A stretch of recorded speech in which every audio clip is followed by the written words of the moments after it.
So you've had a go with the concrete method of finding of a fraction of a whole number. So let's have a go now with the pictorial method.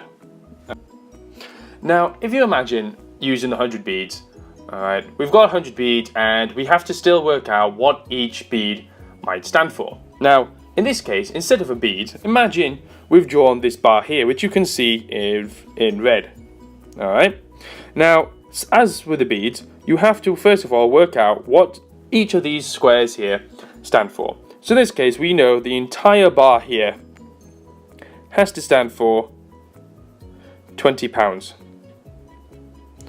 which is the same as saying it's 100%. So there's a bar, that bar is 100% of £20.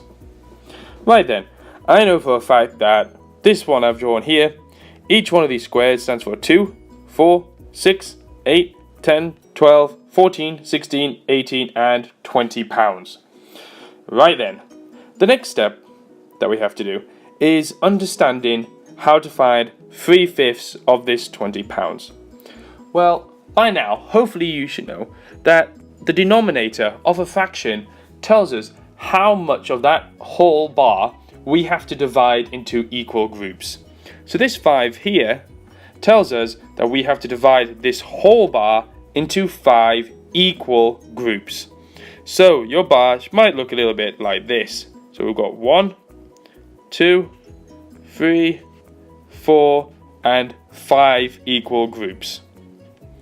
Right, well that's the denominator. So we know one of these groups here now stands for £2.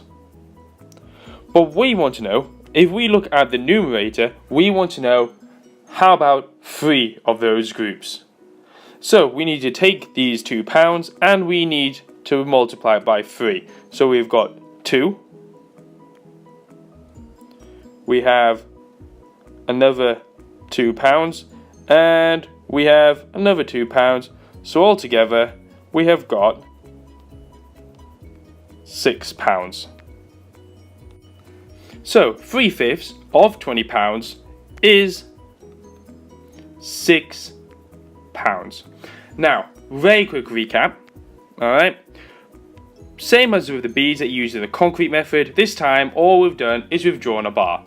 We've worked out how much each of these squares in our bar counts as. So in this case, each of these squares count for £2, as we can see here.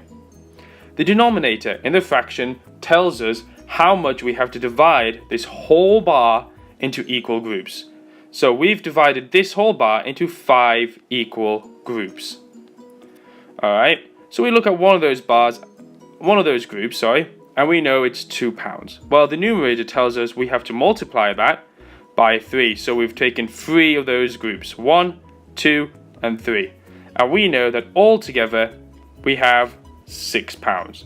So 3/5 of £20 is £6.